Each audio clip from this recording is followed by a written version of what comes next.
Halo teman-teman, kembali lagi bersama aku Obi di channel YouTube aku.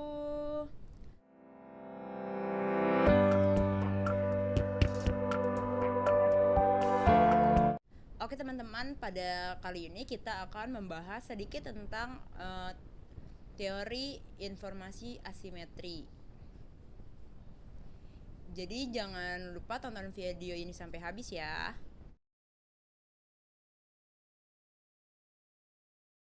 Pengertian asimetri informasi menurut Jensen dan Mackling pada tahun 1976 menambahkan bahwasannya jika dua kelompok yang merupakan agen dan pihak prinsipal merupakan orang-orang yang berusaha untuk memaksimalkan utilitasnya, maka terjadilah alasan untuk berusaha meyakinkan agen atau manajer tidak akan selalu bertindak terbaik untuk kepentingan prinsipal atau investor dalam konteks perusahaan.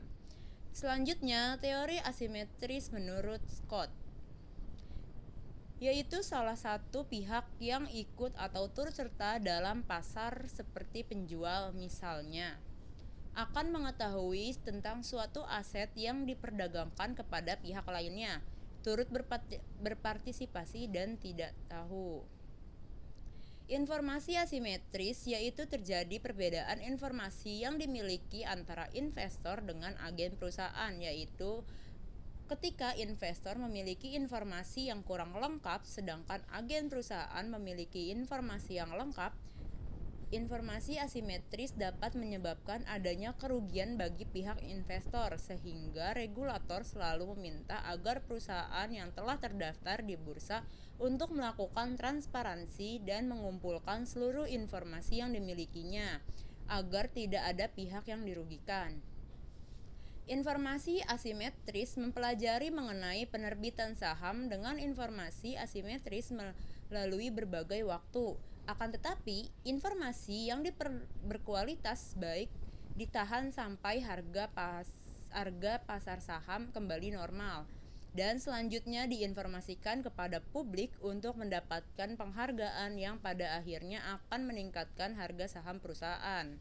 Suarjono pada tahun 2014 mengatakan bahwa informasi asimetris adalah di mana manajemen sebagai pihak yang lebih menguasai informasi dibandingkan investor atau kreditor.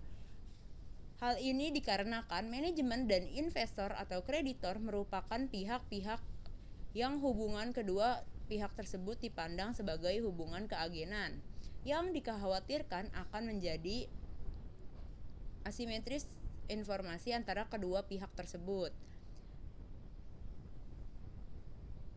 Kondisi informasi asimetris sangat mempengaruhi cost of equity karena apabila pihak eksternal perusahaan seperti investor dan kreditor yang memiliki cukup informasi terkait perusahaan, maka akan timbul keraguan bagi pihak eksternal untuk menanamkan atau meminjamkan dananya terhadap perusahaan, yang akhirnya nanti akan mengurangi modal yang didapat perusahaan, hingga akhirnya nilai cost of equity semakin tinggi karena perusahaan harus mengeluarkan lebih banyak biaya agar usahanya untuk menambah modal perusahaan tidak sia-sia. Sebaliknya, apabila pihak eksternal perusahaan mengetahui secara lengkap tentang kondisi perusahaan, maka hal tersebut akan semakin memantapkan para pihak eksternal dalam mempertimbangkan untuk menanamkan atau meminjamkan dananya terhadap perusahaan, sehingga nilai cost of equity juga semakin kecil. Selain variabel cost of equity, ada variabel independen, yaitu asimetris informasi. Apabila ketimpangan informasi antara pihak manajemen dengan pihak eksternal, terutama bila informasi mengenai perusahaan yang dimiliki oleh pihak eksternal lebih sedikit dibandingkan informasi yang dimiliki manajemen perusahaan, maka kondisi tersebut lebih banyak merugikan perusahaan terkait usahanya menambah modal. Hal ini disebabkan apabila perusahaan tidak melakukan transparansi terhadap laporannya. Kenapa pihak eksternal tidak dapat mengetahui prospek perusahaan di masa yang akan datang, sehingga meragukan mereka untuk melakukan pengambilan keputusan terhadap investasinya.